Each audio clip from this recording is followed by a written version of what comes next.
envie de savoir ce que tu penses de ces gens-là. Sans couilles et pas de courage. Tu vois, aux États-Unis, ils ont le même sujet, sauf que quand ils sortent le drapeau américain, les mecs sont tous derrière. Comment une personne normale qui a des enfants peut vivre avec 1300 balles par mois? C'est fini.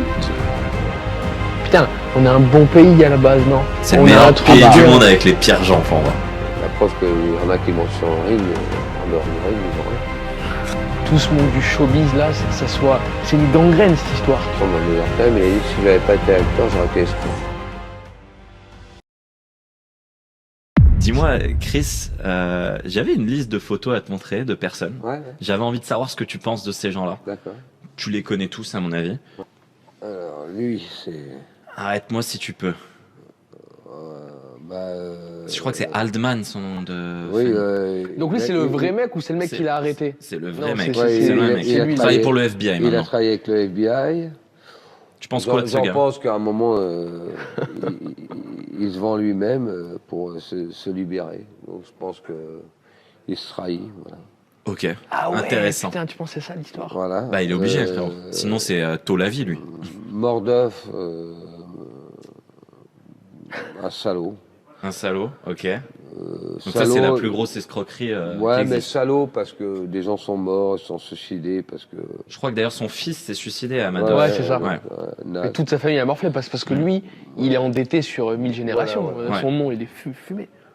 Macron, Macron, on en parle beaucoup en ce moment. je pense que Macron... C'est un bon escroc ou pas, tu trouves? je pense que manque de couilles, et je pense que c'est un petit pervers narcissique. Ah ouais? Ok, intéressant. Et après, je sais pas qui y a d'autres. J'ai pris des... Moi, je les connais pas. C'est qui, ces c'est gens. qui? C'est un cow-boy. Ah, mais c'est Mickey Rourke. Mais il a changé. Ah ben j'ai plus reconnu. Ah, il a changé, Mickey. Hein. Mickey. Ah, il est plus autant de sa splendeur. Artiste, puisque j'ai vécu 3 ans avec lui, à l'époque, acteur merveilleux.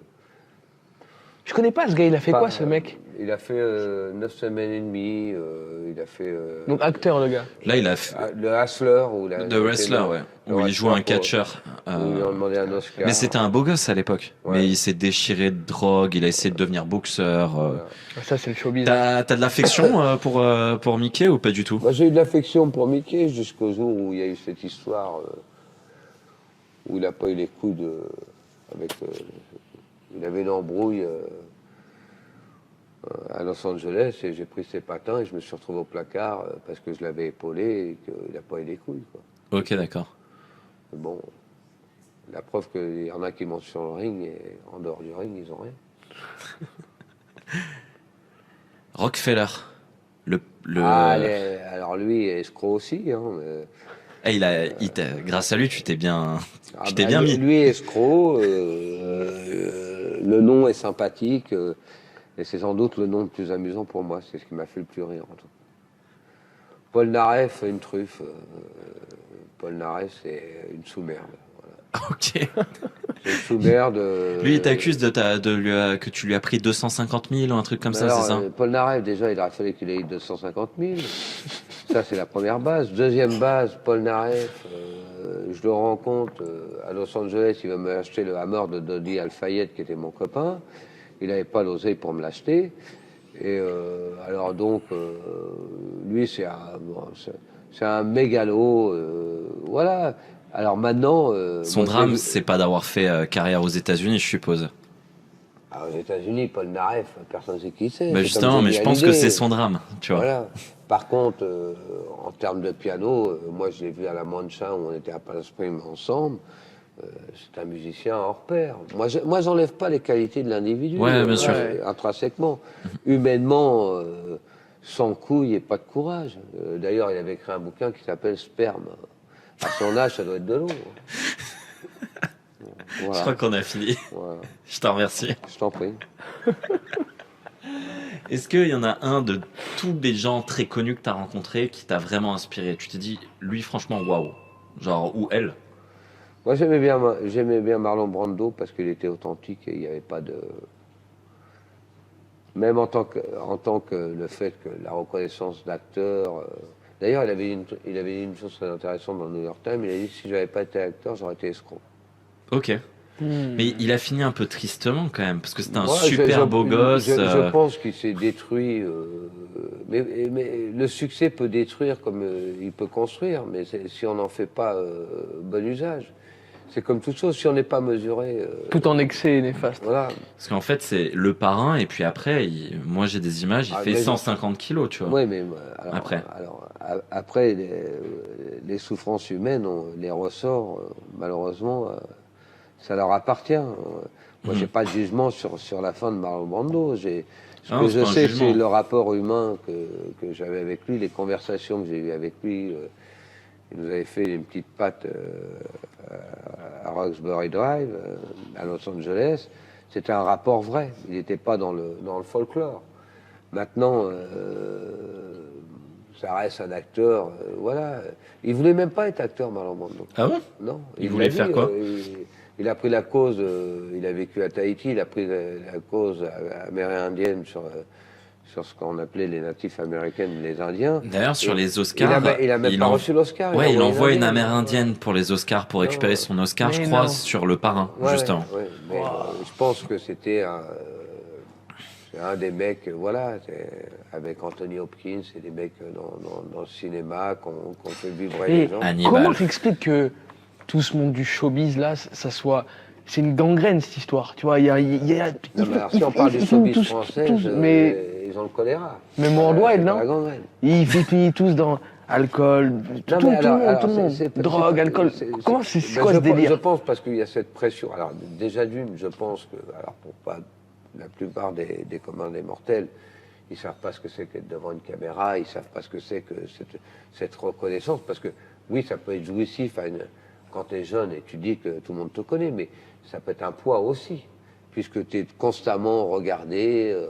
Faut être parfait. Scruté, ce que les gens pensent de planer. toi, celui qui pense que tu es un connard, celui qui pense que tu es un mec bien. Bon, voilà. Maintenant, je pense. Alors, moi j'ai vécu 20 ans en Amérique, j'ai grandi en Amérique. Moi, j'ai connu Brad Pitt, j'ai connu Marlon Brando, voilà, Elton John, Mohamed Ali, enfin, j'en passe. Et c'est pas de l'arrogance, je les ai connus et j'avais un rapport humain qui était d'ailleurs, eux, beaucoup plus simple. Le showbiz français, il a cette maladie voilà, ils sont tout le temps dans leur petite névrose à se raconter que... Il est où la boisson? Ouais. 15-20 minutes. Ils sont, Ça vient de Rungis. ils sont tous dans leur petite névrose où, d'ailleurs, ils arrivent à Cannes, nos actrices ont les cheveux un peu gras. Ah, le festival de Cannes, c'est un délire chaque année. Moi, je l'ai fait avec Naomi Campbell. Et alors? Eh ouais, j'ai vu les photos. ouais. Aïe, aïe, aïe, aïe, quel. Fais voir, faut aller checker ça. Ouais, ils se le font un peu névrosé, je souffre et compagnie. Ah, tu sais, Le français adore les... tu sais, c'est les problèmes des riches de gauche, tu vois. Alors ce qui est drôle, par exemple, il y a un abruti qui s'appelle Landon, qui est acteur, Ouais. qui se dit de gauche et compagnie, Aïe, aïe, aïe, aïe. qui est un mal élevé, que j'ai rencontré plusieurs fois, qui, lorsqu'il faut prendre une photo avec lui, avec des gens, il les envoie quasiment chier. Ça me rappelle Mélenchon. Ouais. Quand Ah, il le dit beau qu'il gosse, prend hein. pas les photos. Ah, le vrai beau gosse, hein. Et là, il y a un Aïe, truc. aïe, aïe, aïe, aïe. Et les mecs vivent dans le 6e, mais ils se disent de gauche. Ouais. Ah, des- C'est la la maladie de Natalia. la France. Hein. Ouais, mais le problème, c'est. Putain, Elle incroyable. est belle. Hein. Mais Elle quand était tu sympa. te retrouver avec elle, sérieux? Je montais marche avec Naomi pour un film que je voulais faire avec elle. Ok. Faut pas que ça soit Ouais, collé à ton cou. décolle un petit peu. Ouais, c'est pas grave. Ouais, Ouais, ok. Donc, nickel. Trop cool. donc voilà. Alors tu prends Naomi qui est beaucoup plus simple et comme je dis, alors t'as toutes ces, mais ça c'est très français. Les Français d'ailleurs, tu les vois, tous ces acteurs, tu les écoutes. Alors j'ai rien. Il y a de bons acteurs. Tu vas prendre Romain Duris, c'est un bon acteur. T'as 2-3 acteurs qui sont dans l'intégrité, qui font leur travail. Dupontel, c'est un bon acteur. Il y a un jeune que j'aime bien, moi, c'est Pierre Ninet, en ce Ah, moment. j'adore ça. Ouais, J'adore Pierre- ce gars. Voilà, Pierre Linet, c'est. T'as vu la dernière C'est- saison de LOL qui ressort? Ouais, ouais, Ah, j'ai vu. mais à mourir de rire. T'as vu C'est toi? de la bonne qualité. Ouais. Un délire. Mais après, tu as toute une bande d'acteurs là, qui soi-disant ont la carte. C'est les gars qu'on voit au César et tout. Qui sont tout le temps, tu sais, à mettre un genou par terre, à lever le bras. Puis après, alors, ce que j'adore, c'est... Alors, mais ça, c'est l'hypocrisie française. C'est comme les restaurants du cœur où tout le monde vient se mettre sa pomme, à chanter, à faire semblant. À faire comme si... Et à se gaver. Les enfoirés, chaque année, c'est un délire. Et tout le monde se bouffe et compagnie. C'est comme les galas mondains où on dit pour l'association et compagnie, on bouffe du foie gras aux Fouquettes et compagnie. Et ça défiscalise à balles derrière. En plus. Voilà, donc la France est une bande d'hypocrites. C'est ça, moi, c'est ça qui m'inquiète le plus quand on parle de la France. C'est pas les gens qui souffrent que je peux voir dans la rue, tu sais, faire n'importe quoi, brûler et tout. Là, il y a des gens qui vont très bien. Et c'est eux qui sont le cancer de la France pour moi. Oui, et ce qui est extraordinaire, c'est que tous ces soi-disant, entre guillemets, qui se disent comme Landon, de gauche et compagnie, on les voit en Marco Polo, on les voit chez Lao Tse, et c'est des mecs qui se disent, nous on est de gauche, comment ça, et qui à la limite nous regardent, nous, comme des arrivistes, et comme des gens qui sont autant, mais ils vivent dans le 6e. Qu'est-ce qu'il a de gauche, Berlin Pimpin? C'est tellement drôle que tu parles de ça, parce que la dernière fois qu'on a mangé au Marco Polo le soir, il y avait 3 personnes qui fumaient des cigares et qui avaient des discours de gauche oh putain, mais exact, la table du fond a été folle. C'était un délire. Tu sais, ça puait l'argent, c'était butin de manchette. Moi, j'ai pas de problème avec l'argent. Mais ils donnaient des leçons de vie de pauvre, alors que les gars... ils n'ont jamais rien connu de pauvre, ces gars-là. Voilà, mais par contre, et nous, ils nous regardent alors que nous, on était des vrais pauvres. Et nous, ils nous regardent comme si on était des... Tu sais, riches. Et surtout, toi, t'as pas le droit de parler, tu vois. Enfin, moi, je leur parle, surtout, je les emmerde. Non, mais eux, ils sont là en mode, non, mais toi, tu peux pas parler. Parce que toi, t'es pas né avec ces valeurs, tu vois. T'es pas né immaculé. T'es pas né immaculé, tu vois, en gros. C'est un peu les saintes vierges, tu vois. Mais comment ça se fait que putain, on a un bon pays à la base, non? C'est le meilleur pays du monde avec les pires gens pour moi. C'est pas mal, ça. Dieu il a créé le paradis, c'est la France, et dedans il a mis l'enfer, les Français. Nous, on est un pays extraordinaire, mais le Français, de base, en général, la France, en général, elle est comme ça. Et ça décline, là, le mindset, il y a personne qui va bien. Mais t'as qu'à voir Paname. À chaque fois qu'on vient, de l'État. À chaque fois qu'on vient à Paris, c'est grève. Scène de guérilla urbaine. Moi, je vis pas à Paris, je vis pas en France. Moi non plus, mais, tu le vois, une fois par mois, mais c'est un carnage. Si tu regardes la Suisse par rapport à la France, tu regardes la Suisse, bon, voilà. Et personne se la pète, personne se dit de gauche ou de droite. Même si système politique qui est suisse, il est bien. Tu sais comment ça fonctionne, tu sais, t'as pas de président, ils sont tous au même niveau, ils doivent tous s'entendre. C'est la seule démocratie européenne. Une vraie démocratie parlementaire. Ils font des référendums et tout. Voilà. Après, il y avait une phrase qui m'avait marqué quand j'habitais en Chine et qui est applicable peut-être pour la Suisse et la France.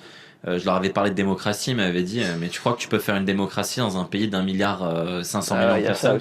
Ce que je veux dire, c'est que c'est même plus simple de créer des règles qui passent bien dans un petit pays avec une population qui se ressemble ethniquement, religieusement, etc., que dans un pays où tu as 10 fois plus de population, des gens qui viennent de partout et de nulle part. Et au final, tu sais pas pourquoi ils sont là. Je pense que quand même c'est plus compliqué. Et après, un dernier point, c'est que moi, les Suisses sont mignons, mais c'est quand même les plus gros sistras que j'ai vus de ma vie, quand même, les Suisses allemands. Et les mecs, ils aiment personne d'autre que les Suisses allemands, quoi. Je les trouve vachement racistes, vraiment. Pourquoi la France, elle n'est pas raciste? Bah si, en tant que bon petit juif, crois-moi qu'elle est raciste. Elle est raciste à tout niveau. Mais la France, elle est raciste, mais elle est fourbe dans son racisme. Que les Suisses, ils te le font capter direct, tu vois. Oui, mais regarde, tu prends la communauté israélite, tu prends les musulmans, tout le monde se déteste. Ah oui. Aujourd'hui, le communautarisme est là, omniprésent. Et par contre, mais ce qui est extraordinaire dans la connerie de l'inculte, c'est qu'en étant communautariste, tu es obligatoirement raciste. Bah forcément, ouais. Voilà. C'est-à-dire que tu dis, moi je ne veux pas... regarde-moi, c'est raciste, mais toi-même tu l'es à la base. Bah, tu crées de la discrimination en fait, voilà, tout le temps.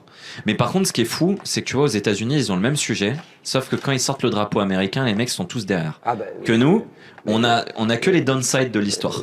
L'Amérique, tout le monde s'en fout du drapeau, tu vois. Elle est pro-nationaliste, quoi qu'il arrive. Ouais, mais tu vois, les latinos, les blancs, les noirs... Parce qu'ils s'incorporent.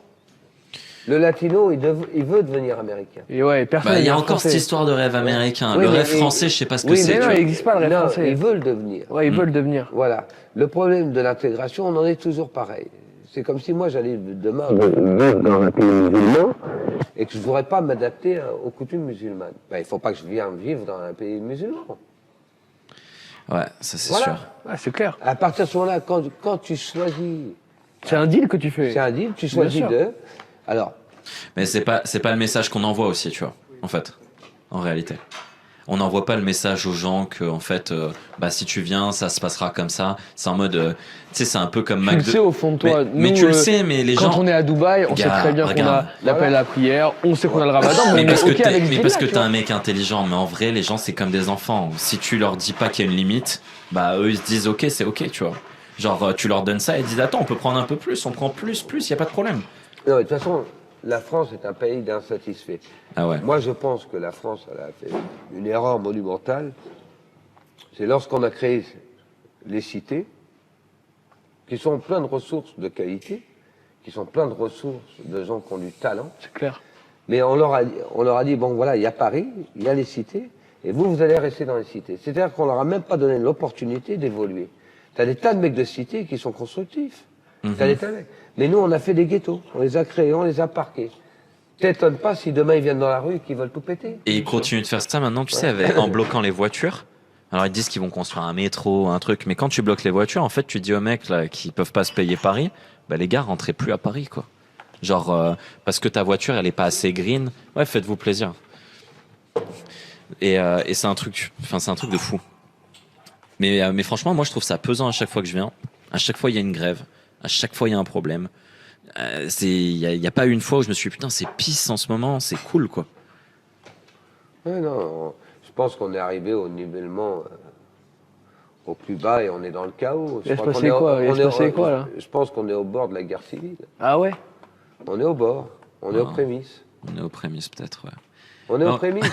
On peut pas demander aux gens, là où ils en sont les gens aujourd'hui, on peut pas leur demander. Il n'y a plus d'espoir, il n'y a plus rien. Dis-moi comment une personne normale qui a des enfants peut vivre avec 1300 balles par mois. Tu peux pas. C'est fini. Quand une glace chez Häagen-Dazs c'est 15 balles, ça veut dire que tu fous et t'enlèves 1% de ton salaire dans une glace. Voilà, t'enlèves l'essence, t'enlèves. Impossible. Comment tu veux que ton gamin il puisse espérer ou pouvoir voir mieux ?